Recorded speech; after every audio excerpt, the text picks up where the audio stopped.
નમો લોહે સૌહરિહંતાણમ નમો લોહે સૌવેદાણમ નમો લોહે સૌઆયર્યાણમ નમો લોહે સૌજ્યાયાણમ નમો લોહે સૌત્રિકાવતી શ્રાવણમ ઓમકારમિંદુ સંયુક્ત નિત્યમ જયંતિ યોગિના કામદમ મોક્ષદો છે ઓંકારાય નમો નમઃ મંગળમ ભગવાન મંગળમ ગૌતમોનિ મંગળમ કુંકુંદારી વિજેન્દ્રમોષ મંગળમ નમઃ સમરિસારાય સ્વાનુભૂત્યા ચકાસ્તે સ્વભાવાય ભવાય સર્વમાં વિભાવ નિદાતા. સ્વામી કાર્તિકેય અનુપરીક્ષા શુભચંદ્રાચાર્ય ભગવાનની ટીકા અને જયચંદજી છાબડા ના ટીકા અને ભાવાર્થ સહિત આપણે સ્વામી કાર્તિકેય અનુપરીક્ષાનો સ્વાધ્યાય કરી રહ્યા છીએ અને પૂજ્ય ગુરુદેવ કાંજી સ્વામી એમાંથી આપણને પરમાર્થભૂત અને અધ્યાત્મ ઘણું સમજાવી રહ્યા છે. ધર્મ ભાવનાનું સ્વરૂપ ચાલે છે. 12મી અનુપરીક્ષાનો આપણે સ્વાધ્યાય કરી રહ્યા છીએ. એમાં ગાથા 381 સુધી સ્વાધ્યાય કર્યો છે. હવે આગળ 382 ગાથાથી સ્વાધ્યાય શરૂ કરીએ છીએ. 5 પડીમાની વાત આવી. હવે 6ઠી પડીમાં, 6ઠી પ્રતિમા, રાત્રિ ભોજન ત્યાગ નામની 6ઠી પ્રતિમા કહે છે. ગાથા 382. સંસ્કૃતમાં ગાથા આ રીતે છે. યહ ચતુર્વિધમ અપી ભોજ્યમ રજન્યાનૈવ ભુક્તે જ્ઞાની ન ચ ભોજયતિ અન્યમ નિષિવિરત સ ભવેત ભોજ્ય.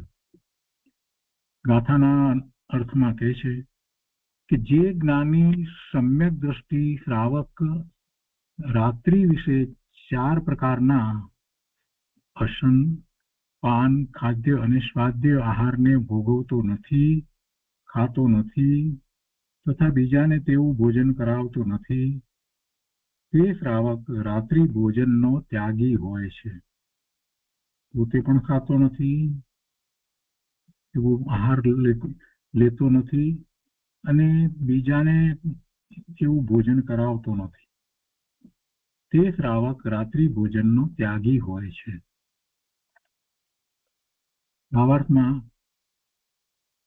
પંડિતજી કહે છે કે માંસ ભક્ષણ દોષ તથા બહુ આરંભી ત્રસઘાત દોષની અપેક્ષાએ રાત્રિ ભોજનનો ત્યાગ તો પહેલી અને બીજી પ્રતિમામાં જ કરાયો છે. બહુ આરંભની વાત કરીએ તો બહુ આરંભ સમારંભ જે કંઈ કરવામાં આવે એમાં ત્રસ હિંસા ઘણી થાય.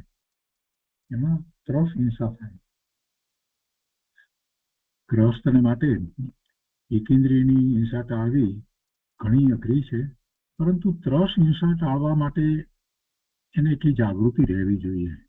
ક્યાં ત્રસ હિંસા કેવી રીતે થાય છે એ તો શ્રાવકે જાણવું જ જોઈએ. આ અનેક પ્રકારના આરંભ કરે છે ને એમાં બધામાં ત્રસ હિંસા થાય છે, એટલે એનાથી બચવું જોઈએ. સૌથી પહેલી વાત જ્યારે કરી કે જીનવાણીનો સ્વાધ્યાય કરવાને યોગ્ય, સાંભળવાને યોગ્ય કોણ છે, તેમાં 7 વ્યસનના ત્યાગની વાત આવી ગઈ. તેમાં માંસાહારની વાત તો આવી જ ગઈ કે માંસાહાર તો એને હોય જ નહીં. ત્યાર પછીથી સમ્યક દર્શન અને પછીથી હજી 4થા ગુણસ્થાનની દશા છે ત્યારે પણ એને એ તો છે જ નહીં. અને એ પછી દર્શન પડીમાં અને બીજી પડીમાં વ્રત પડીમાં એ જ્યારે અંગીકાર કરે છે તો એમાં આ બધું આવી જાય છે કે માંસ ભક્ષણ મોટો દોષ છે અને એનો તો ત્યાગ, અને એ જ રીતે આ બહુ આરંભી ત્રસઘાત દોષ છે તો એનો પણ ત્યાગ. એટલે એ અપેક્ષાએ રાત્રિ ભોજનનો ત્યાગ તો પહેલી અને બીજી પ્રતિમામાં, પહેલી અને બીજી પડીમામાં જે કરાવ્યો છે. પરંતુ ત્યાં કૃત કારિત અનુમોદના, કરવું, કરાવવું અને અનુમોદવું તથા મન, વચન, કાયાના કોઈ દોષ લાગે છે તેથી શુદ્ધ ત્યાગ નથી. અને અહીં તો આ જ્યારે પ્રતિમાની વાત કરી એટલે પ્રતિજ્ઞાપૂર્વક જ્યારે વાત કરવામાં આવે તો કે છે કે બધા દોષો ટાળી અને શુદ્ધ ત્યાગ થાય છે, અને એટલા માટે તો એને પ્રતિમા કહી છે, એવી પ્રતિમા પડીમાં કહી છે. એ 382 ગાથા થઈ. એ પછી 383 ગાથામાં આગળ કહે છે કે ય નિશી ભુક્તિ વર્જયતિ સ ઉપવાસમ કરોતિ ષણમાસ સંવત્સરસ્ય મધ્યે આરંભમ ત્યજતી રજન્યાયમ. એના અર્થમાં કહે છે કે જે પુરુષ રાત્રિ ભોજન છોડે છે, જે જીવ રાત્રિ ભોજન છોડે છે, તે 1 વર્ષ દાડે 6 માસના ઉપવાસ કરે છે. રાત્રે નથી ખાતો એટલે 6 માસનો સમય તો એને આહાર ન લેવાના ભાવમાં જ વર્તે છે ને. રાત્રિ ભોજનના ત્યાગથી ભોજન સંબંધી આરંભ પણ ત્યાગે છે, તથા વ્યાપાર આદિ સંબંધી આરંભ પણ છોડે છે. તેથી તે મહાન દયા પાલન કરે છે. રાત્રિ ભોજન ત્યાગ અને એની સાથે જે ભોજન બનાવવા વગેરે એવા કોઈ પણ પ્રકારના આરંભ વગેરેનો પણ ત્યાગ હોવો જોઈએ. એટલું જ નહીં, અહીંયા તો પાછું એમ કે છે કે વ્યાપાર આદિ સંબંધી જે કંઈ આરંભ વગેરે એ પણ રાત્રે ન કરે એમ કે છે. ભાવાર્થમાં કહે છે કે જે રાત્રિ ભોજન ત્યાગે છે તે વર્ષ દાડે 6 માસના ઉપવાસ કરે છે, તથા અન્ય આરંભનો પણ રાત્રિમાં ત્યાગ કરે છે. વળી અન્ય ગ્રંથોમાં આ પ્રતિમામાં દીવા મૈથુન ત્યાગ એટલે કે દિવસમાં મન વચન કાય કૃત કારિત અનુમોદના પૂર્વક સ્ત્રી સેવનનો ત્યાગ પણ કહ્યો છે. એ પ્રમાણે રાત્રિ ભોજન ત્યાગ પ્રતિમાનું નિરૂપણ કર્યું, અને આ પ્રતિમા 6ઠી છે, તથા 12 ભેદોમાં આ 7મો ભેદ છે. ધર્મનો 7મો ભેદ આ 6ઠી પ્રતિમા. સમ્યક દર્શન પછી આ 6ઠી પ્રતિમા. તો એમ એ 7મો ભેદ થયો ધર્મના 12 ભેદ પૈકી. તો આ બે ગાથાઓ ઉપર 382 અને 383 ઉપર પૂજ્ય ગુરુદેવ કાંજી સ્વામીએ જે વિસ્તાર કર્યો છે તે આપણે પહેલા લઈએ.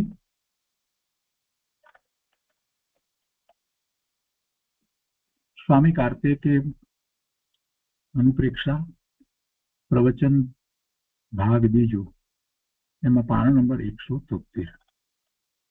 ગુરુદેવ અહીંયા કહે છે કે જે જ્ઞાની સમ્યક દ્રષ્ટિ શ્રાવક રાત્રિ વિશે 4 પ્રકારના અસન પાન ખાદ્ય અને સ્વાદ્ય આહારને ભોગવતો નથી, ખાતો નથી, તથા બીજાને તેવું ભોજન કરાવતો નથી, તે શ્રાવક રાત્રિ ભોજનનો ત્યાગી હોય છે. બીજાને પણ ન કરાવે, પોતે કરે નહીં, બીજાને પણ ન કરાવે. કોઈને લાગે કે આ તો અઘરું, બીજા કરે એમાં શું વાંધો, પણ ભાઈ બીજા કરે એ અનુમોદના જે છે તે અનુમોદના અને કરવું અથવા તો કરાવવું એ બધામાં સરખું જ પાપ છે. એ બધામાં સરખું જ પાપ તો છે, દોષ તો સરખો જ રહે છે. કોઈને એમ થાય કે એમાં દોષ કેવી રીતે સરખો રહેતો હશે, કોઈને પ્રશ્ન થવો જોઈએ. જો વસ્તુ સ્વરૂપ એવું છે કે આત્મા ખરેખર કાંઈ ભોજન તો કરી શકતો નથી. આત્મા ખરેખર કાંઈ ભોજન કરી શકે છે? ના. આત્મા તો કોઈ પદાર્થને સ્પર્શતો પણ નથી. તો પછી આ અસન પાન ખાદ્ય સાધ્ય આ બધા આહાર ને આત્મા ક્યાંથી ભોગવે? એને ગ્રહણ જ નથી કરતો તો ક્યાંથી ભોગવે? તો શું છે? તો કે એને ભાવ છે, એને વિકલ્પ છે, એની સાથે રહેલો એવો ભાવ છે. એવા ખાવા પીવાના પદાર્થમાં એને સુખની બુદ્ધિ, આનંદની બુદ્ધિ, હિતની બુદ્ધિ કંઈક પડ્યું છે, એટલે એવો એને ભાવ છે કે કરવું જોઈએ, એના વિના ચાલે નહીં વગેરે એવી વાત આખી છે. એના વિના કે ના ચાલે તો કેવી રીતે ચાલે? તો એવો એનો જે ભાવ છે એના કારણે જ એને બંધ તો પડે છે ને. તો પછી જ્યારે એ બીજાને ખવડાવે તો એમાં પણ એમ જ છે, એનો ભાવ તો એનો એ જ રહ્યો ને, ભાવ તો એ જ પ્રકારનો રહ્યો. અથવા તો એ અનુમોદ ના કરે તો પણ એમાં ભાવ તો એનો એ જ રહ્યો. એટલે બંધ તો ભાવથી જ થાય છે. એટલે દરેક જગ્યાએ જયારે વાત કરવામાં આવી છે, નવવાડ પૂર્વક બધી વાત કરવામાં આવી હોય, કરવું નહીં, કરાવવું નહીં અને કરવા પ્રત્યે અનુમોદનું નહીં, એ ત્રણેય મનથી, એ ત્રણેય વચનથી અને એ ત્રણેય કાયાથી, એમ જયારે કહેવામાં આવ્યું છે, તો એ રીતે એમાં મૂળ તો એના ભાવની જ વાત છે. કેમ કે વાસ્તવમાં આત્મા તો ક્યાં એક આત્માનું કાંઈ કરે જ છે. એટલે આ અપેક્ષાથી આ વાત છે. નાની નાની વસ્તુને આપણે એમને બોલે જઈએ છીએ, પણ એના સંબંધી ચિંતન કરીને વિચાર નથી કરતા કે આવું કેવી રીતે બને. એક તરફ એમ કહે કે શરીર અને આત્મા જુદા, અને બીજી તરફ પાછું આમ પણ કહે તો વિરોધાભાસી નથી. ના પ્રભુ, વિરોધાભાસી નથી. જ્યારે એને ખાવાનો ભાવ છે ત્યારે એને બંધ પડે જ છે. અને એ વખતે ખોરાકના રજકણોનો સંયોગ શરીર સાથે થવો કે ન થવો એ મહત્વનું નથી. એના ભાવ પ્રમાણે એને બંધ પડે છે. એટલે જયારે ખાય છે તો એને બંધ તો પડે જ છે. ખાય છે ત્યારે એને બંધ તો પડે જ છે. આ ખાવાની વાત આવી છે તો કેટલીક વાત આપણે સાથે ને સાથે સમજી લેવી જોઈએ. જૈન દર્શનમાં અને આપણે જ્યાં બીજા સદદર્શનો છે એમાં પણ કેટલાક પ્રકારે જે ધર્મની ભાવના વગેરે જે કહેવામાં આવી છે, તો બીજે પણ થોડાક અંશે એ પ્રમાણે છે કે ખાવા પીવામાં વધુ સમય ન વિતાવવો, અને ખાવા પીવા જે છે એ એક પ્રકારે તો વૃદ્ધિ છે. એ વૃદ્ધિ જીવને ન હોવી જોઈએ. અહીંયા વેસ્ટર્ન કલ્ચરની અંદર આખી વાત જુદી છે. વાતચીત કરવી હોય તો એ લંચ મીટિંગ કરે, અને એ ટેબલ ઉપર કેટલાક કલાક સુધી બેસી રહે લંચ મીટિંગમાં, એક પછી એક વસ્તુ આવ્યા કરે અને બધા એમ. એટલે જ્યાં સુધી તમે ખાવા માટે ટેબલ ઉપર બેઠા છો અને એક પછી એક વ્યંજન આવ્યા કરે છે, ત્યાં સુધીના એટલા બધા કલાકની અંદર તમારા ભાવ ખાવા પ્રત્યે જ રહ્યા. આવા ખાવા પ્રત્યેના ભાવ રહે એમાં કેટલું બધું આપણને બંધ પડે. આ નાની વાત છે પણ સમજવા જેવી વાત છે. જાણે અજાણે પણ આપણે કેટલો બધો વખત સુધી એ ડાઇનિંગ ટેબલ ઉપર બેસી રહીએ છીએ, અને જ્યાં સુધી ત્યાં બેઠા છીએ ત્યાં સુધી શું સ્વાધ્યાયની વાત થાય છે, ધર્મની વાત થાય છે. એ વખતે ભાવ એવા હોય છે, ખાવા પીવાની જ વાત હોય, વ્યંજનની જ વાત હોય, કેવી રીતે બન્યું ને કેમ બનાવ્યું ને સમય સારું બનાવ્યું ને વગેરે. ને સારું બનાવ્યું એવું ન કહીએ તો પેલાને ખોટું લાગે બનાવનારને. હવે આ આટલી બધી વાત હોય તો આપણે સમજવાની જરૂર છે કે આપણા દર્શનની અંદર, જૈન દર્શનમાં તો આ બધી વાત જે છે વૃદ્ધિ કઈ છે એવો વિકલ્પ પણ ન હોવો જોઈએ. અહીંયા તો ટેબલ મેનર છે, બીજા પૂરું ન થયું ત્યાં સુધી બેસી રહેવાનું. કોઈ વ્યક્તિ 15-20 મિનિટ સુધી પણ બેઠો જ રહે, ધીરે ધીરે વસ્તુ ખાધા કરે તો આપણે પણ બેસી રહેવાનું ત્યાં સુધી, ને ઉઠી જઈએ તો એમ કે સારું ના કહેવાય. અને ઘણી વાર વિચાર આવે, અરે પ્રભુ, એક તો આપણે ખાવાનો ભાવ કરીએ એ પાપનો ભાવ, અને પછી પાછા ત્યાં ને ત્યાં એની ચર્ચાઓ કરીએ, અને બીજા ખાય અને ખાઈ ન રહે ત્યાં સુધી ઉઠીએ નહીં, તો એ પ્રમાણે પણ અનુમોદના થઈ કે બીજું કંઈ થયું. એવી અનુમોદના તો આપણે રોજ કરીએ છીએ, અજાણે પણ કરીએ છીએ, આગ્રહ કરીએ છીએ એકબીજાને ખાવા પીવાની વસ્તુના. આ બધું જોઈએ તો આપણને ખ્યાલ આવે કે જે આ સમ્યક દ્રષ્ટિ સાચા શ્રાવકો જેને આવી 11 પડીમાં છે એમની કેવી અદભુત દશા હશે એનો ખ્યાલ આવે છે કે સાચા શ્રાવકને આવી પડીમાં હોય. અહીંયા જે કહ્યું ને, ખાવું નહીં અને ખવડાવવું નહીં ને અનુમોદવું નહીં, મનથી, વચનથી અને કાયાથી 5 મિનિટ બેસે એના ઉપર જરાક ચિંતન કરીએ, વિચાર કરીએ તો આપણને ખ્યાલ આવે કે આપણા દોષનો ખ્યાલ આવે છે કે પ્રભુ આ બધું હું શું કરી રહ્યો છું અને કેમ કરી રહ્યો છું. પછી બીજો પ્રશ્ન પણ સામે થવો જોઈએ ને, કેમ હું કરી રહ્યો છું? કેમ કે મને અંદરમાં એ ખાવા પ્રત્યેની રુચિ, વૃદ્ધિ બધું જ પડ્યું છે. એ જ્યાં સુધી જાય નહીં ત્યાં સુધી બંધ થવાના જ છે. અને જાય કેવી રીતે? અને એ જ ગુરુદેવ માર્ગદર્શન આપી રહ્યા છે કે ભાઈ આત્માનું લક્ષ્ય કરતો જાય, બીજો કોઈ ઉપાય નથી, એકમાત્ર ઉપાય છે. અહીંયા અર્થની અંદર આ વાત કરવામાં આવી કે જે જ્ઞાની સમ્યક દ્રષ્ટિ શ્રાવક રાત્રિ વિશે 4 પ્રકારના અસન, પાન, ખાદ્ય અને સ્વાદ આહારને ભોગવતો નથી, ખાતો નથી તથા બીજાને તેવું ભોજન કરાવતો નથી, તે શ્રાવક રાત્રિ ભોજનનો ત્યાગી હોય છે. ગુરુદેવ કહે છે કે જુઓ, દરેક ગાથામાં જ્ઞાની શબ્દ મૂક્યો છે. જે જ્ઞાની સમ્યક દ્રષ્ટિ, જ્ઞાની શબ્દ મૂક્યો છે એટલે કે જેને વસ્તુ સ્વરૂપનું સમ્યક જ્ઞાન થયું હોય એવા જ્ઞાનીને જ આવી પડીમાં હોય છે. આત્માની અનુભૂતિ થઈ છે એવું જ્ઞાન વર્તે છે. જીવનો જ્ઞાન સ્વભાવ તો છે, અનંતકાળથી એવો ને એવો જ્ઞાન સ્વભાવ હોવા છતાં પણ એને પ્રગટ નથી કર્યું એટલે અજ્ઞાની જ રહ્યો છે. મિથ્યાત્વ સહિત જ આ જીવ ભ્રમણ કરી રહ્યો છે એટલે અજ્ઞાની જ છે. ભલે એને બહારમાં ગમે તેટલો વિદ્વાન દેખાતો હોય, એથી શું થયું? સમ્યક દર્શન સિવાય એ જ્ઞાની થતો જ નથી. દરેક વખતે અહીંયા લખ્યું છે કે જ્ઞાની સમ્યક દ્રષ્ટિ, એટલે તમે કોઈ બીજી અપેક્ષાએ કોઈને જ્ઞાની માનતા હો, પીએચડી થયો હોય, માસ્ટર કર્યું હોય, કાંઈક અમુક વિદ્યાઓમાં ચતુર હોય, તો કે જ્ઞાની નથી થતું. અને શાસ્ત્રોના અભ્યાસ કરી અને કેટલું બધું એને મુખપાઠ કરી લીધું હોય તો પણ કઈ જ્ઞાની નથી થતું. અહીંયા જ્ઞાની સમ્યક દ્રષ્ટિ, ગુરુદેવ કહે છે કે દરેક ગાથામાં જ્ઞાની શબ્દ મૂક્યો છે એટલે કે જેને વસ્તુ સ્વરૂપનું સમ્યક જ્ઞાન થયું હોય. વસ્તુ સ્વરૂપ વસ્તુ કહેતા 6 દ્રવ્યમાં આવી જાય, અને 6 દ્રવ્યનું યથાર્થ જ્ઞાન જેને હોય એને તો પછી કાંઈ બાકી રહેતું જ નથી.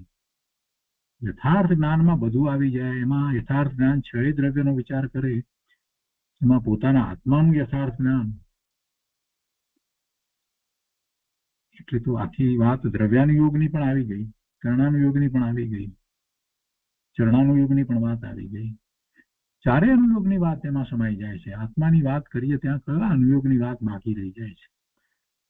આત્માના સ્વરૂપનો વિચાર કરીએ, શુદ્ધ સ્વરૂપ તો સિદ્ધ સમાન જ હોવું જોઈએ, પણ એ અત્યારે વર્તમાનમાં નથી. એનો અર્થ જ એ છે કે વિતરાગતા એટલી પ્રગટ નથી થઈ. ચારેય અનુયોગના શાસ્ત્રો જે વિતરાગતા માટે જ કહેવાયા છે, તો એની વાત તો જ્યારે એમ કહીએ કે આત્માનું જ્ઞાન, તો એમાં આવી જાય છે. વસ્તુ સ્વરૂપનું જ્ઞાન એટલે એમાં જીવ સ્વરૂપનું જ્ઞાન આવી જાય છે. એટલે જેને એવું વસ્તુ સ્વરૂપનું સમ્યક જ્ઞાન થયું હોય એવા જ્ઞાનીને જ આવી પડીમાં હોય છે. અંતરમાં આત્માનું ભાન ન હોય, અંતરમાં આત્માનું ભાન ન હોય અને શુભ ભાવથી શુભરાગથી રાત્રિ ભોજન ત્યાગ કરે, તેથી કાંઈ પડીમાં થઈ જતી નથી. જો અહીંયા પડીમાં અથવા પ્રતિમા એવી પ્રતિજ્ઞા કરે છે, પડીમાં નથી થઈ જતી. આપણે રાત્રિ ભોજન ત્યાગ છે નથી કરતા, રાત્રે ભોજન તો કઈ પડીમાં નથી થઈ જતી. ગુરુદેવ જરાક આપણને સમજાવે છે કે ભાઈ સમ્યક દર્શન પ્રગટ કર, ત્યારે તારો આ જે શુભ ભાવ છે રાત્રિ ભોજન ત્યાગનો એ પડીમાં થશે. એ સિવાય કઈ પડીમાં થતી નથી. આ શ્રાવકને પડીમાં હોય છે, 11 પડીમાં હોય છે, એવો ધર્મ છે. તો તને અંતરમાં કઈ થતું નથી કે તને આ શુભ ભાવ છે અને પડીમાં નથી? ગુરુદેવ આપણને પરોક્ષ રીતે આ વાત કહી રહ્યા છે કે કઈ પડીમાં થઈ જતી નથી. એટલે આપણને એ વખતે ખ્યાલ આવવો જોઈએ કે આપણે જે આચરણમાં જે કંઈ કરી રહ્યા છીએ એમાંનું એક પણ વસ્તુ પડીમાં રૂપે ક્યારે થાય? સમ્યક દર્શન થાય તો. સમ્યક દર્શન વિના એ કાંઈ પડીમાં થતું નથી. આ તો રાત્રિ ભોજન ત્યાગની વાત કરી, પણ બીજા બધા સંબંધી 11 પડીના સંબંધી એમ જ સમજવાનું. અહીંયા કહે છે કે અમુક વખતે હું અમુક પ્રકારનો રાગ કરું, શુભ ભાવ કરું, એવી જેની દ્રષ્ટિ છે એ મિથ્યા દ્રષ્ટિ છે, તેને પડીમાં હોય નહીં. અમુક વખતે શુભ ભાવ ને તો પછી એ પડીમાં હોય નહીં. ભાવાર્થને ગુરુદેવ સમજાવતા ભાવાર્થ વાંચનમાં લે છે, કહે છે કે માંસ ભક્ષણ દોષ તથા બહુ આરંભી ત્રસઘાત દોષની અપેક્ષાએ રાત્રિ ભોજનનો ત્યાગ તો પહેલી અને બીજી પ્રતિમામાં જ કરાયો છે, પણ ત્યાં તો કૃત કારિત અનુમોદના તથા મન વચન કાયાના કોઈ દોષ લાગે છે, તેથી શુદ્ધ ત્યાગ નથી. અને અહીં તો આ પડીમાની અંદર તો એ બધા દોષો ટાળી પ્રતિમાની પ્રતિજ્ઞામાં, પડીમાની પ્રતિજ્ઞામાં શુદ્ધ ત્યાગ થાય છે. એ માટે તેને પ્રતિમા કહી છે, તેને પડીમા કહી છે. ગુરુદેવ કહે છે કે સ્થૂળપણે રાત્રિ ભોજનનો ત્યાગ તો શ્રાવકને હોય જ. સ્થૂળપણે રાત્રિ ભોજનનો ત્યાગ તો શ્રાવકને હોય જ, પણ અહીં તો નિયમપૂર્વક અતિચાર રહિત રાત્રિ ભોજનનો ત્યાગ છે. આહારની ક્રિયા તો સહેજે તેવી હોય છે, પણ શ્રાવકને અંતર સ્વરૂપના અવલંબને વિતરાગ ભાવ વધી ગયો છે. બહારની ક્રિયા તો એ રીતે છે, પણ મૂળ વાત તો એ છે કે શ્રાવકને અંતર સ્વરૂપના પોતાના શુદ્ધ સ્વરૂપના અવલંબને વિતરાગતા વધી છે, વિતરાગ ભાવ વધી ગયો છે. તો ત્યાં રાત્રિ ભોજનનો વિકલ્પ જ નથી ઉઠતો. રાત્રિ ભોજનનો એને વિકલ્પ ઉઠતો જ નથી કે રાત્રે હું ખાઉં, એવો વિકલ્પ જ ઉઠતો નથી. અરે રાત્રે એવા કોઈ પણ કાર્યો કરવાનો એને વિકલ્પ ઉઠતો નથી, કેમ કે એમાં ખ્યાલમાં પણ ના આવે અને એવી રીતે તરસ હિંસા થઈ જાય, એટલે એવા વિકલ્પ એને ઉઠતા નથી. અંતરની શુદ્ધિ વગર રાત્રિ ભોજનના ત્યાગનો શુભરાગ કરે, ઘણા એ રીતે લે છે, ચોવિયાર કરે છે બધા. તો અંતરની શુદ્ધિ વગર રાત્રિ ભોજનના ત્યાગનો શુભરાગ કરે, કે છે કે તેની વાત નથી. સારી વાત છે, શુભરાગ છે, એટલો શુભભાવ છે તો સારી વાત છે, પણ અહીંયા આખી વાત જુદી છે. અહીંયા તો પડીમાની વાત સમજાવી છે, અને સાચો શ્રાવક કોને કહેવાય? જે 11 પડીમાં સહિત હોય છે તે, અને દિગંબરમાં તો એને ક્ષુલક કહેવાય. ક્ષુલક, તેલક, ચેલક જે કહેવામાં આવ્યા છે એ બધા આ રીતે હોય છે, 11 પડીમાં સહિત જ હોય છે. કેટલો બધો ત્યાગ એમને વર્તે છે, અને એ ત્યાગ કઈ દેખાદેખી પૂર્વકનો કે માત્ર બાહ્ય ત્યાગ છે એમ નથી હોતું. સમ્યક દર્શન થયા પછીથી સ્વરૂપના અવલંબને એટલી વિતરાગતા વધતી જાય છે, એટલે એમ ક્રમે ક્રમે ત્યાગ વધતો જાય છે. અંતરની શુદ્ધિ વગર રાત્રિ ભોજનના ત્યાગનો શુભરાગ કરે હોય, પણ એની અહીંયા વાત નથી. અહીંયા આપણે શ્રાવકની વાત કરી રહ્યા છીએ.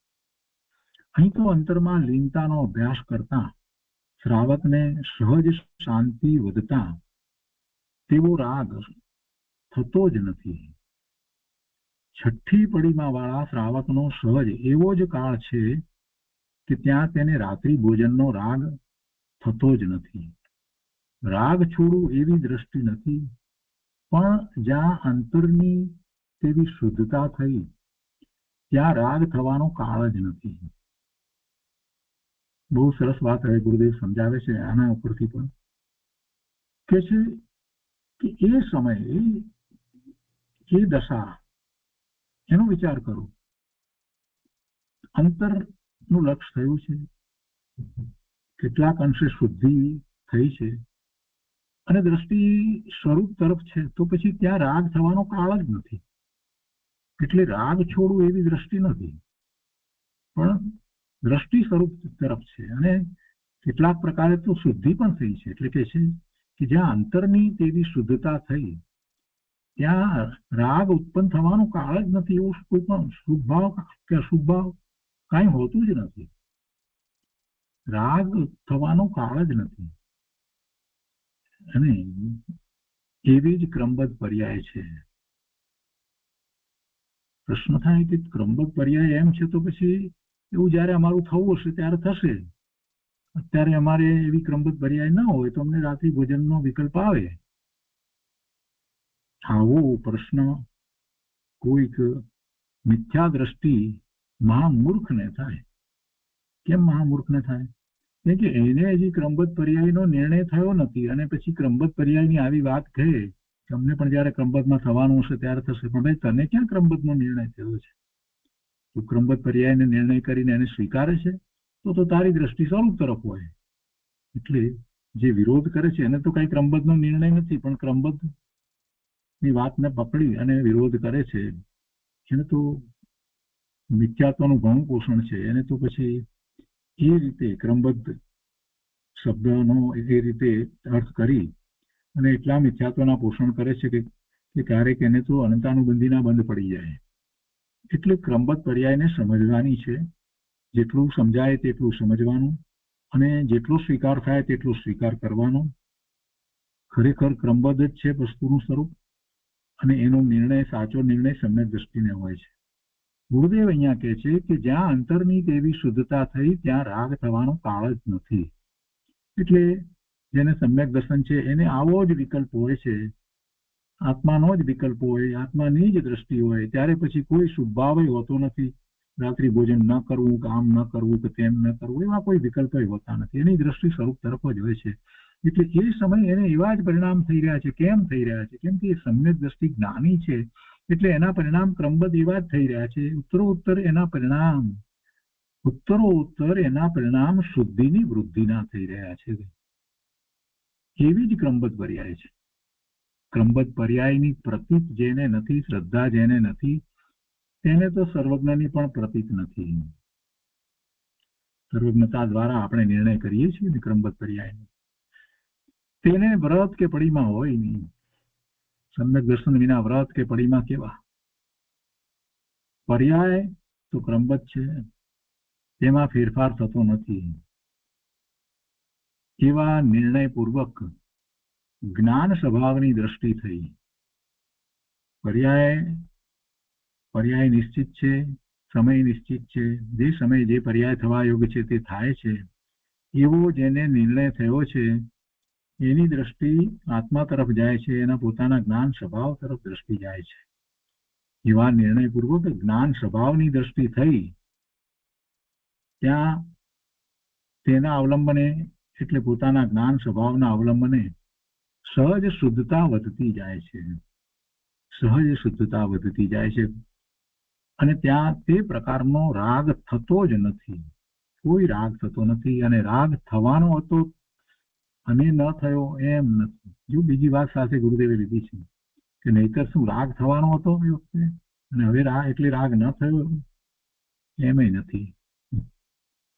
વસ્તુ સ્વરૂપને ક્રમબદ્ધ પર્યાયને બહુ ઊંડાણથી ચિંતન કરી અને સમજવાની જરૂર છે. જે ન સમજાય એને માટે ક્યાંક જરૂર લાગે ત્યાં એમ રાખવું જોઈએ કે કેટલાક મને પ્રશ્નો એમાંથી ઉદ્ભવે છે તો એના સમાધાનો મારે પ્રાપ્ત કરવા જોઈએ. પણ વસ્તુ સ્વરૂપ એમ જ છે. કોઈને એમ થાય કે તો પુરુષાર્થ ક્યાં રહ્યો? ભાઈ પણ ક્રમબદ્ધ પર્યાય તો પરિણામની વાત છે ને. એ દરેક પરિણામ છે 5 સમવાય પૂર્વક થાય છે. પુરુષાર્થ સહિત જ થશે એ પર્યાય. એ જયારે પર્યાય થશે તો પણ એ પુરુષાર્થ સહિત જ થવાની છે.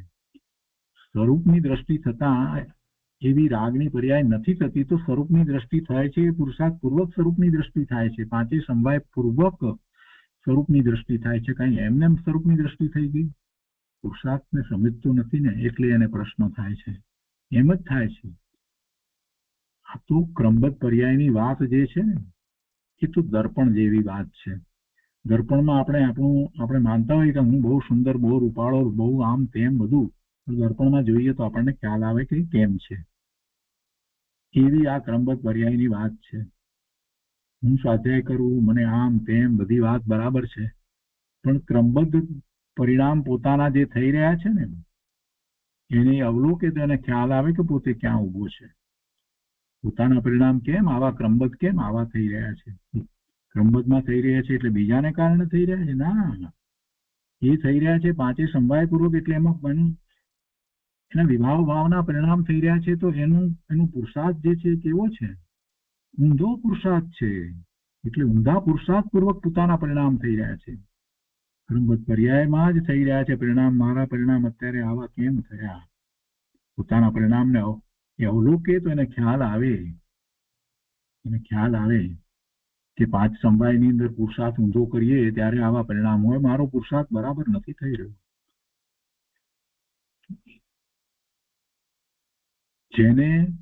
જેને ક્રમબદ્ધ પર્યાયનો સાચો નિર્ણય થયો છે એની દ્રષ્ટિ સ્વરૂપ તરફ હોય છે. એના પરિણામ પણ એ રીતે જ થાય છે. એનો પુરુષાર્થ પણ એ રીતે જ થાય છે. ક્રમબદ્ધ પર્યાયની અંદર તો મોટી વાત પુરુષાર્થની છે.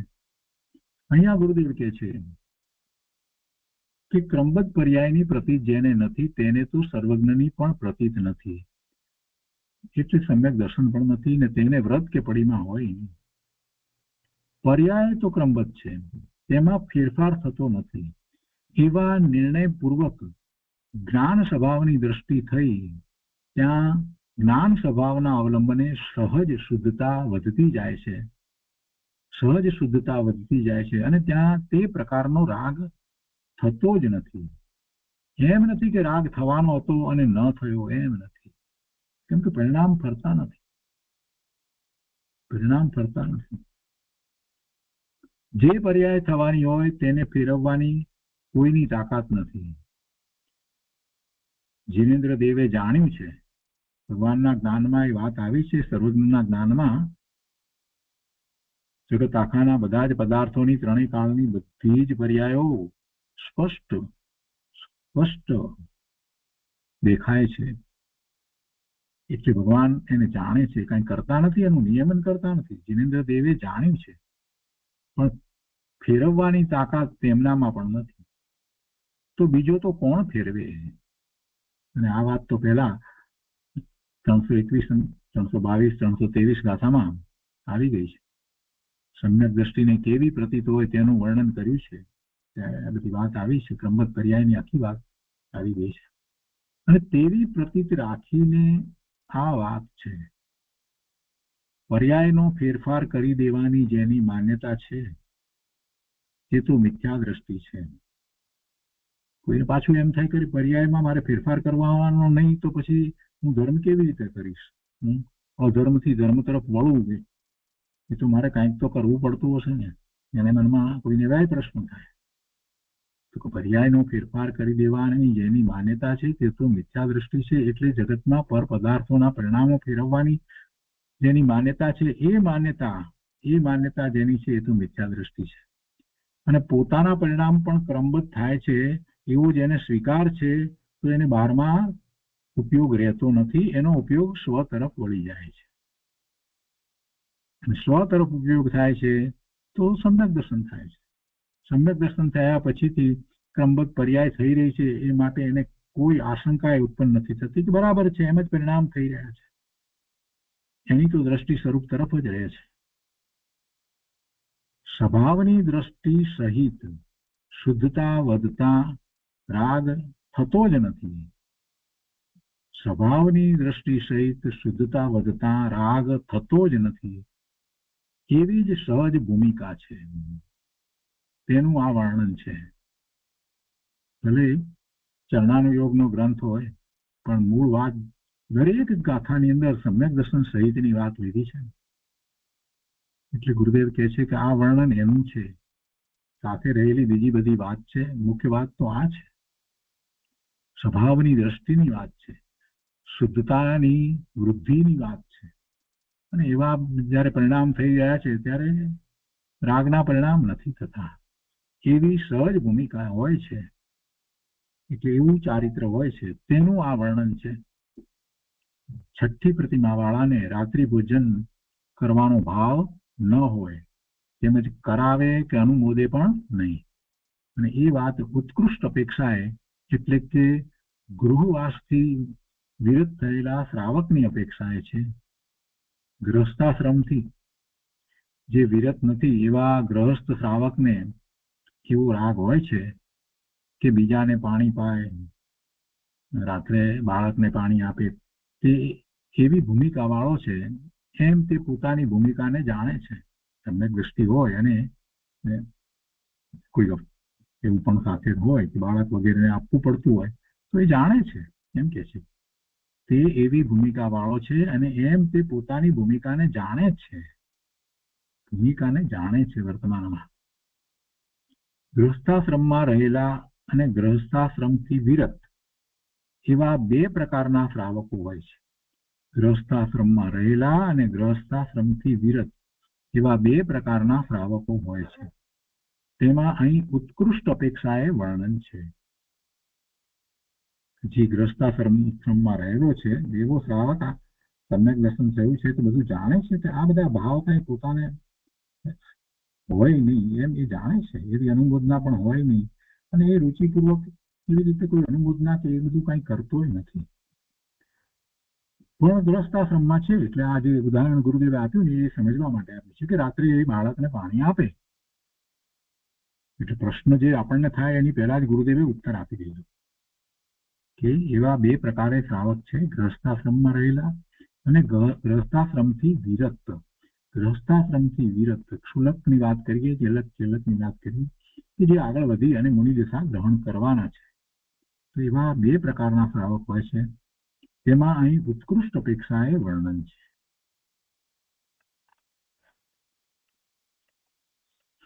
આગળ એની પછીની ગાથાની અંદર ગુરુદેવ વધારે સમજાવે છે કે જે પુરુષ રાત્રિ ભોજન છોડે છે તે 1 વર્ષ દિવસમાં 6 માસના ઉપવાસ કરે છે.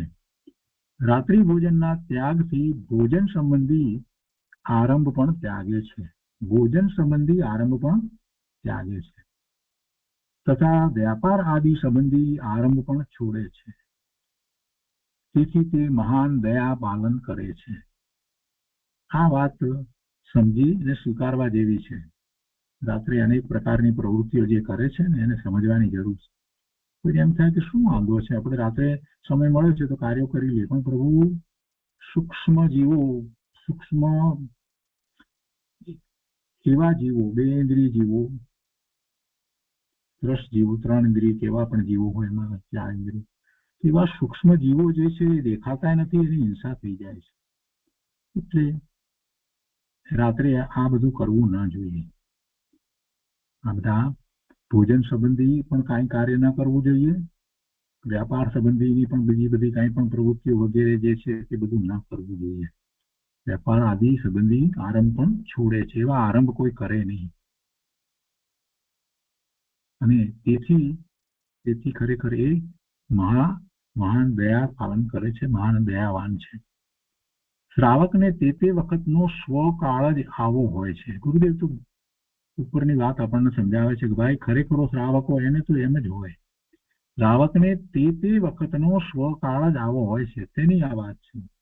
બહારમાં રાત્રે આહાર આદિનો સંયોગ ન થયો તે જળનો કાળ છે. આ સમજવા જેવી વાત છે. શ્રાવક છે, સાચો શ્રાવક છે, એને અંતરથી જ આ વાત છૂટી ગઈ છે કે રાત્રિ ભોજન કે રાત્રે કોઈ પણ પ્રકારના આરંભ વગેરે હોય જ નહીં, એ કઈ વસ્તુનું સ્વરૂપ જ નથી. અને દ્રષ્ટિ સ્વરૂપ તરફ જેની રહેતી હોય, રાત્રે પ્રતિક્રમણ વગેરે કરે, આ બધું જયારે કરતો હોય ત્યારે પછી એને એવા કોઈ વિકલ્પ ઉઠતા નથી. તો એને માટે શું છે, પેલો રાત્રિ ભોજન જે છે એનો સંયોગ જ નથી હોતો. રાત્રે એને કોઈ ભોજનનો સંયોગ થતો જ નથી. એને ખરેખર એવો અંતરમાંથી ત્યાગ થયો છે ને, તો રાત્રે ભોજન આહાર આદિનો સંયોગ ન થયો તો એ શું? એ તો જળનો કાળ છે, એ તો જળ છે. આહારનો સંયોગ ન થવો એ તો જળની પર્યાય થઈ, એ જળની પર્યાય છે.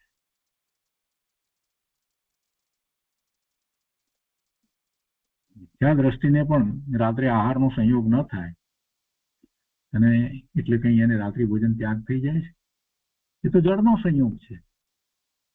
ગુરુદેવ શું કહે છે કે 12માં રાત્રે આહાર આદિનો સંયોગ ન થયો તો તે તો જળનો કાળ છે. પણ અંદરમાં શું છે, પોતાને શું છે, એ મહત્વનું છે. ગુરુદેવ કહે છે કે જુઓ, અંતરમાં સ્વભાવના અવલંબને રાત્રિ ભોજનનો રાગ જ છૂટી ગયો છે. સ્વભાવનું અવલંબન છે, એટલે એવો શુભ ભાવ પણ નથી આવતો કે રાત્રિ ભોજન ન કરવું, એવો શુભ ભાવ નથી. સહજ દશા સ્વભાવનું અવલંબન છે. તો પછી એને નિમિત્ત તરીકે એવું જ હોય છે, આહારનો સંયોગ થતો હોય નથી. દિવસના ભાગમાં આહાર કરતો હોય તે વખતે પણ રાત્રિ ભોજન ત્યાગ પડીમાની શુદ્ધતા તો પડી જ છે. દિવસે તો આહાર કરે છે ને, કરે છે, તો એ વખતે આહાર કરતો હોય ત્યારે શું થતું હશે એને? રાત્રિ ભોજન ત્યાગ તો રાત્રે જ હોય ને, ત્યારે થોડો છે એમ હોય ના, એવું તો મિથ્યા દ્રષ્ટિ ન હોય. ગુરુદેવ કહે છે કે ત્યારે પણ અંદરની અંદર શું પડ્યું છે, તો કે રાત્રિ ભોજન ત્યાગ પડીમાંની શુદ્ધતા, અંતરંગ શુદ્ધતા તો પડી જ છે. દિવસના ભાગમાં આહાર કરતો હોય તે વખતે પણ રાત્રિ ભોજન ત્યાગ પડીમાંની શુદ્ધતા તો પડી જ છે. રાત્રિ ભોજન ત્યાગ પડીમાં રાત્રે જ હોય અને દિવસે આહાર વખતે ન હોય એમ નથી. આ વાત જેને સમજાય એને ખ્યાલ આવે કે કેવી વાત છે, સમ્યક દ્રષ્ટિની કેવી વાત હોય છે. નાની નાની વાતમાં લોકો શુભભાવને કારણે મિથ્યા અભિમાન કરે છે ને, એ બધા અભિમાન ગળી જાય એવી વાત છે. ગુરુદેવ કહે છે કે જે પડિમામાં જેટલી શુદ્ધિ છે તેટલી શુદ્ધિ તો નિરંતર છે. જે પડિમામાં જેટલી શુદ્ધિ છે તેટલી શુદ્ધિ તો નિરંતર છે. અને એટલે જ આ એક પછી એક પડિમાની વાત કરતા જાય છે એમ શુદ્ધિની વૃદ્ધિ થતી જાય છે. એ વાત પણ ગુરુદેવ દર વખતે કરે છે. ભાવાર્થની વાતને વધારે સમજાવે છે કે જે રાત્રિ ભોજન ત્યાગે છે તે વર્ષ દિવસના 6 માસના ઉપવાસ કરે છે તથા અન્ય આરંભનો પણ રાત્રિમાં ત્યાગ કરે છે. વળી અન્ય ગ્રંથોમાં આ પ્રતિમામાં દીવા મૈથુન ત્યાગ એટલે દિવસમાં મન વચન કાય કૃતકારિત અનુમોદન પૂર્વક સ્ત્રી સેવનનો ત્યાગ પણ કર્યો છે. એ પ્રમાણે રાત્રિ ભોજન ત્યાગ પ્રતિમાનું નિરૂપણ કર્યું. આ વાત પણ કરવામાં આવી ભાવાર્થની અંદર. તો કે છે એ રીતે આ પ્રતિમા છઠ્ઠી છે તથા 12 ભેદોમાં સાતમો ભેદ છે. હવે એના સંબંધી ગુરુદેવ કહે છે કે જેને રાત્રિ ભોજનનો ત્યાગ હોય એવી શુદ્ધતા પ્રગટી તેને પોતાને રાત્રે આરંભ કરવાનો ભાવ ન થાય. રાત્રે વેપાર રસોઈ વગેરે કાર્ય કરવાનો ભાવ તેને આવે નહીં. આટલી અંતરમાં શુદ્ધતા વધી ગઈ છે અને રાત્રિ ભોજન ત્યાગની પડીમાં હોય અને રાત્રે બીજા મોટા આરંભ સમારંભ કરતો હોય એમ ન બને. અંતર સ્વભાવના અવલંબને જેટલી શુદ્ધતા થઈ અને રાગ તૂટ્યો તેટલો રાગ બધે ઠેકાણેથી છૂટી જાય છે. તેટલો રાગ બધે ઠેકાણેથી છૂટી જાય છે. એટલે છઠ્ઠી પડીને વાળા શ્રાવકને દિવસના ભાગમાં પોતાની સ્ત્રી પ્રત્યે પણ મનમાં વિકલ્પ ઉઠતો નથી. જેટલો રાગ તૂટ્યો તો એટલો રાગ બધે ઠેકાણેથી છૂટી જાય છે. વિચારવા જેવી વાત ગુરુદેવે કરી છે. છઠ્ઠી પડીમાં વાળા શ્રાવકને દિવસના ભાગમાં પોતાની સ્ત્રી પ્રત્યે પણ મનમાં વિકલ્પ ઉઠતો નથી. મન વચન કાયાથી તેમજ કૃતકારિત અનુમોદનાથી તેને એવો ભાવ જ આવતો નથી. એટલો અંતરની પરિણતિમાં વિતરાગ ભાવ થઈ ગયો છે. એવી આ છઠ્ઠી પડીમાનું વર્ણન થયું. હવે એ પછીથી સાતમી બ્રહ્મચર્ય પ્રતિમાનું વર્ણન કરે છે. ગાથા 384. હવે બ્રહ્મચર્ય પ્રતિમાનું નિરૂપણ કરે છે.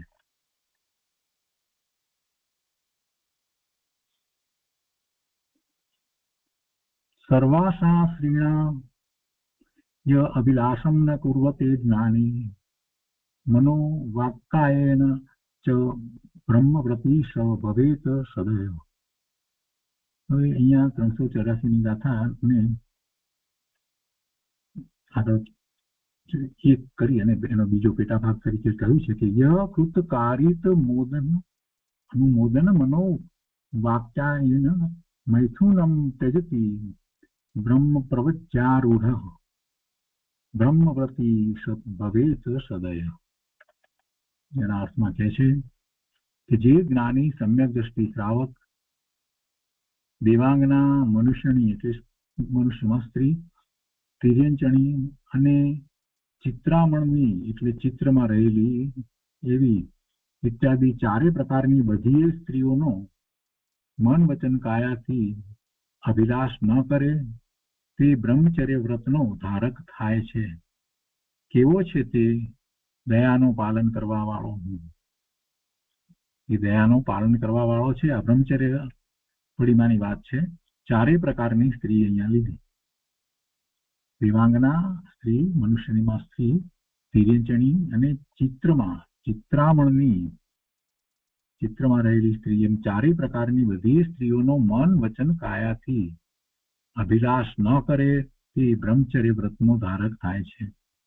કેવો છે તે? તો કે દયાનો પાલન કરવા વાળો છે.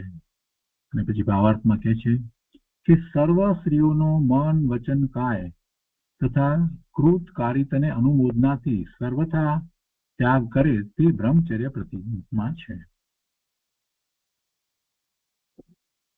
તો એના વિશે પૂજ્ય ગુરુદેવે જે વિસ્તાર કર્યો છે તે લઈએ છીએ આપણે.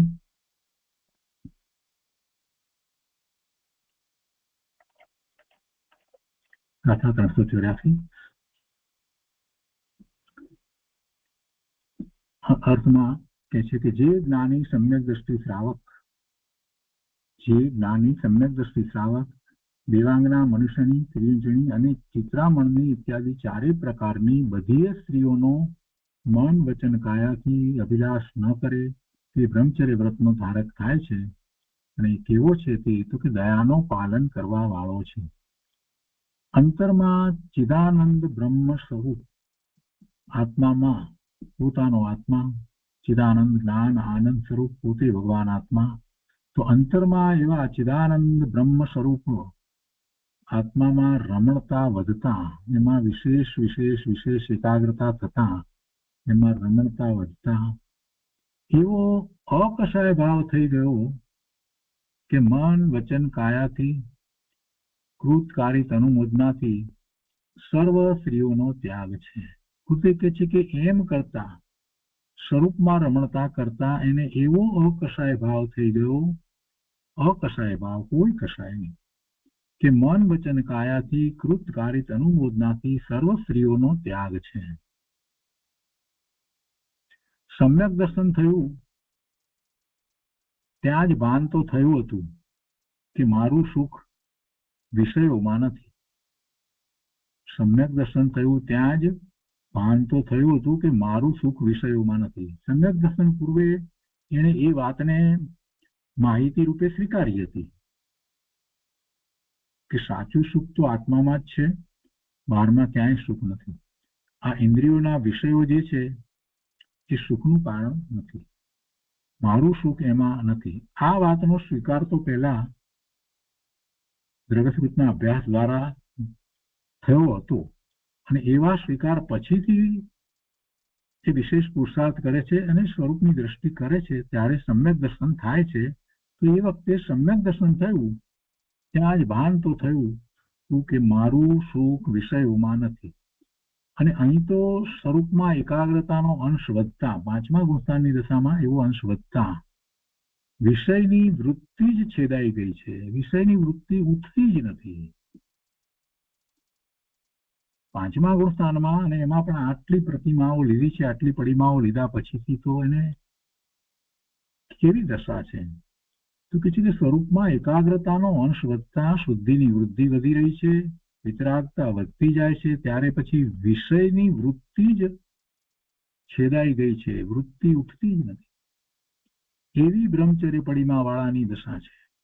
આ વાત છે. જો અહીં તો ઉત્કૃષ્ટ વાત લીધી છે, એટલે શ્રાવકને પણ 9 કોટીય ત્યાગની વાત લીધી છે. વીર અતિચાર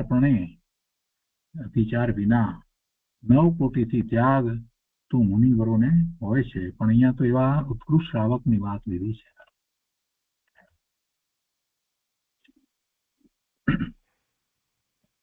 એ પછી ના દિવસમાં શ્રાવકના ધર્મોનું વર્ણન કરતા ફરીથી ગુરુદેવ એવી વાત સમજાવે છે કે આ 12 ભાવનાનું વર્ણન છે, તેમાં ધર્મ અનુપ્રેક્ષા ચાલે છે. અહીં ભાવનાનો અર્થ તેના સ્વરૂપનો વિચાર એમ છે.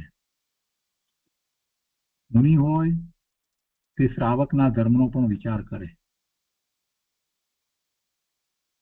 મુનિ હોય તે શ્રાવકના ધર્મનો પણ વિચાર કરે, આશ્રવનો પણ વિચાર કરે, નરકના દુઃખનો પણ વિચાર કરે. તેમાં વૈરાગ્યની વૃદ્ધિ થઈ અને શુદ્ધતા વધે છે. મુનિને એવા વિચાર એ રીતે હોય. એમ શ્રાવક ધર્મ અને મુનિ ધર્મ એવા 2 પ્રકારના ધર્મોમાં અત્યારે શ્રાવકના ધર્મોનું વર્ણન ચાલે છે. શ્રાવકને સૌથી પહેલા સર્વજ્ઞ ભગવાનની શ્રદ્ધા સહિત પોતાના આત્માનું સમ્યક દર્શન હોય છે, તો તે પ્રથમ ધર્મ છે. અને ત્યાર પછી 11 પડીમાં હોય છે, તેમાંથી 8મી આરંભ ત્યાગ નામની પડીમાનું વર્ણન કહે છે. એટલે હવે આરંભ ત્યાગ નામની પડીમાં 8મી પડીમાં એનું વર્ણન ગાથા 385માં કરે છે. આપણે ગાથા 385 લઈએ છીએ. હવે આરંભ વિરતિ પ્રતિમા કહે છે યહ આરંભમ ન કરોતિ અન્યમ કારયતિ નૈવ અનુમન્યતે હિંસા સંત્રમ સંમનઃ ત્યક્તારંભ ભવેત સહી. 385ની ગાથાના અર્થમાં કહે છે કે જે શ્રાવક ગૃહ કાર્ય સંબંધી કાંઈ પણ આરંભ કરતો નથી, જે શ્રાવક ગૃહ કાર્ય સંબંધી કાંઈ પણ આરંભ કરતો નથી, અન્ય પાસે કરાવતો નથી તથા કોઈ કરતો હોય તેને ભલો જાણતો નથી, તે નિશ્ચયથી આરંભ ત્યાગી હોય છે. કેવો છે તે? તો કે છે કે હિંસાથી ભયભીત છે જેનું મન, એવો છે. હિંસાથી ભયભીત છે મન જેનું, એવો છે. એને હિંસા નથી થવા દેવી, હિંસા હોય નહીં એવું અંદરમાં રમી રહ્યું છે. સમ્યક દ્રષ્ટિ શ્રાવક છે.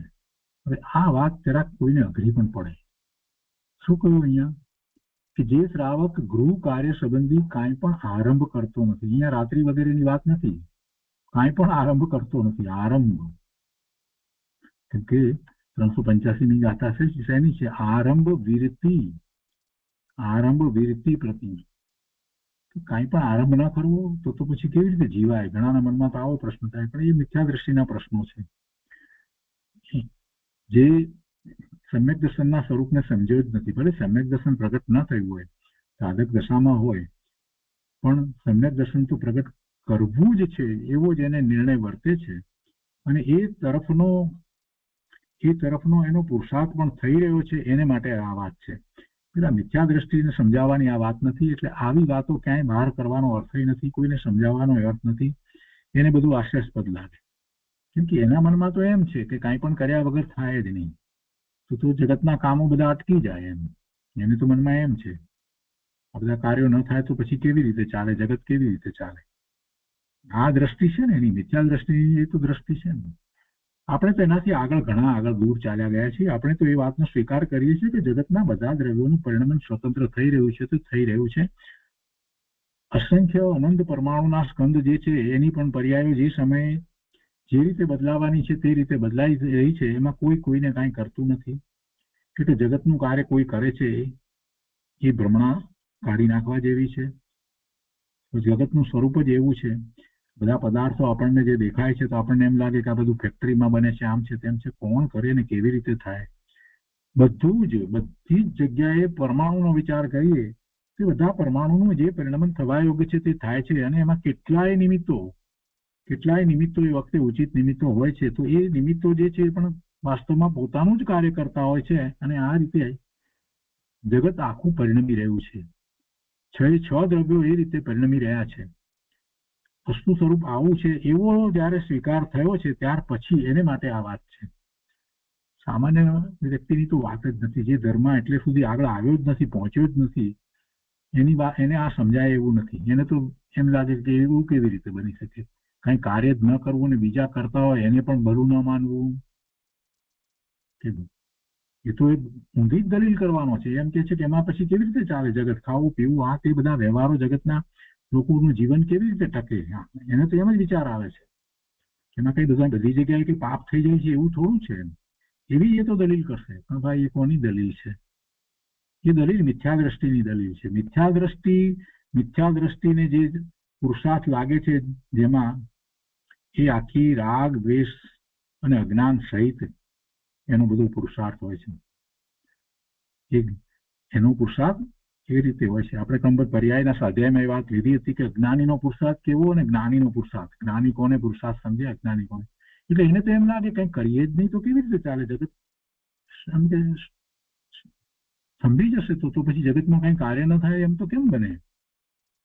એના મગજમાં આ વાત ઉતરવી બહુ અઘરી છે, પણ એને આપણે સમજાવવો નથી. આપણે પણ જો આપણે એ લેવલે પહોંચ્યા હોય તો આ વાત સમજાય. આટલા બધા વર્ષોથી સ્વાધ્યાય કરીએ છીએ, આટલા શાસ્ત્રોના સ્વાધ્યાય પછીથી એટલો નિર્ણય થયો હોય કે 6 દ્રવ્યો પોતે પોતાનું પરિણમન સ્વતંત્ર રીતે કરી રહ્યા છે, અને જે કાંઈ બધી રચનાઓ બધી જગતમાં આપણને દ્રષ્ટિમાં આવે છે, ઇન્દ્રિય જ્ઞાનનો વિષય થાય છે, એ બધું પૂતગળનું જ પરિણમન છે. પૂતગળ પરમાણુનું પરિણમન છે. એ બધા સ્કંદનું પરિણમન છે. અને એ પરિણમન બીજું કોઈ કરાવતું નથી. જે સ્વયં થવા યોગ્ય છે તે થાય છે, એને કારણે થાય છે.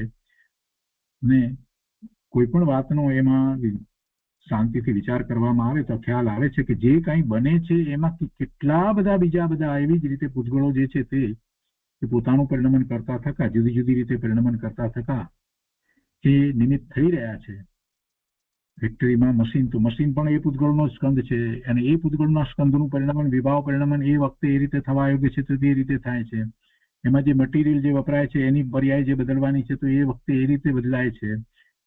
એ બધા જે પરિણમનો જે થઈ રહ્યા છે બધા એના જ છે, સ્વયં થઈ રહ્યું છે. હવે આવો સૂક્ષ્મતાથી જેને વિચાર જ ન કર્યો એને આ વાત ક્યાંથી દેશે?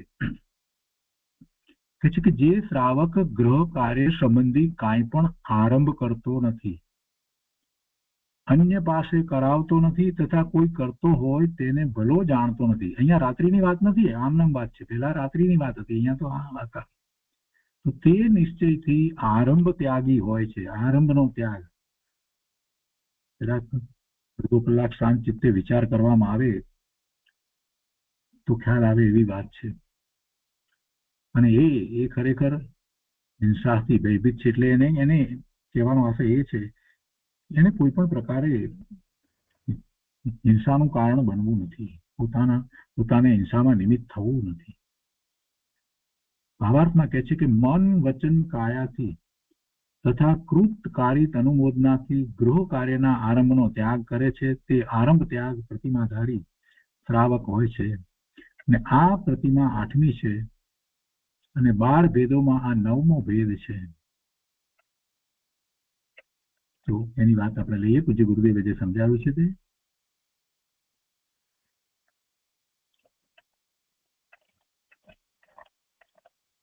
ગુરુદેવ કહે છે કે જે શ્રાવક ગૃહ કાર્ય સંબંધી કાંઈ પણ આરંભ કરતો નથી, અન્ય પાસે કરાવતો નથી, તથા કોઈ કરતો હોય તેને ભલો જાણતો નથી, તે નિશ્ચયથી આરંભ ત્યાગી હોય છે.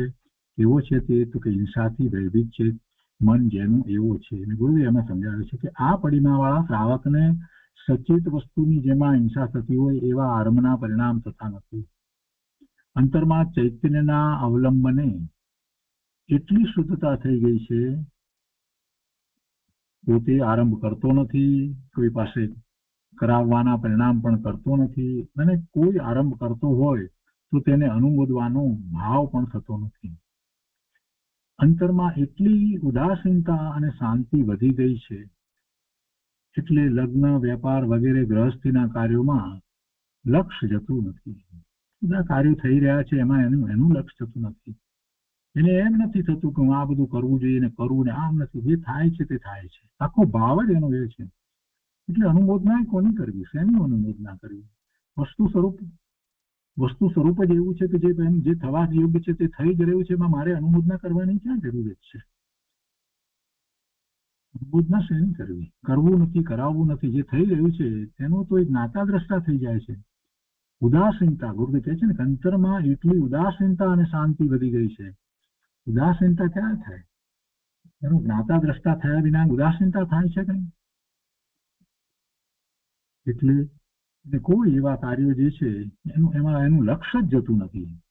અને મૂળ કારણ શું કહ્યું? પેલું હિંસાથી ભયભીત કહ્યું. એટલે ગુરુદેવે એના અર્થ કરતા એમ કહ્યું કે મુખ્યપણે આ પડીમાવાળા શ્રાવકને સચેત વસ્તુની જેમાં હિંસા થતી હોય એવા આરંભના પરિણામ થતા નથી. ચેતનની જેમાં ચેતન છે, ચૈતન્ય કોણ છે, એટલે બધું જ આવી ગયું એમાં. તો એમાં એની હિંસા થતી હોય એવા આરંભના પરિણામ થતા નથી. એટલે એક ઇન્દ્રિય પણ સચેત જ છે ને. 2 ઇન્દ્રિય, 3 ઇન્દ્રિય, 4 ઇન્દ્રિય બધા ચેતન છે. એની જેમાં હિંસા થતી હોય એવા આરંભના પરિણામ થતા નથી. ભાવાર્થમાં કહે છે મન વચન કાયાથી તથા કૃતકારિત અનુમોદનાથી ગૃહ કાર્યના આરંભનો ત્યાગ કરે છે તે આરંભ ત્યાગ પ્રતિમાધારી શ્રાવક હોય છે. અને આ પ્રતિમા 8મી છે, અને 12 ભેદોમાં આ 9મો ભેદ છે. આ 8મી પડીમાં સુધી હજી પરિગ્રહનો ત્યાગ નથી અને આરંભનો ત્યાગ છે, પણ હજી પૈસા વગેરે રાખવાનો ત્યાગ નથી. ત્યાર પછી 9મી પડીમાં પૈસા વગેરેનો પરિગ્રહ છૂટી જાય છે, અને તેનું વર્ણન હવે પછી આગળ ગાથા 386 માં આવશે. પરિગ્રહ ત્યાગ પ્રતિમા એની વાત 386 ની ગાથામાં આવશે. તો આજના સાથે આપણે 385 ની ગાથા સુધી રાખીએ છીએ.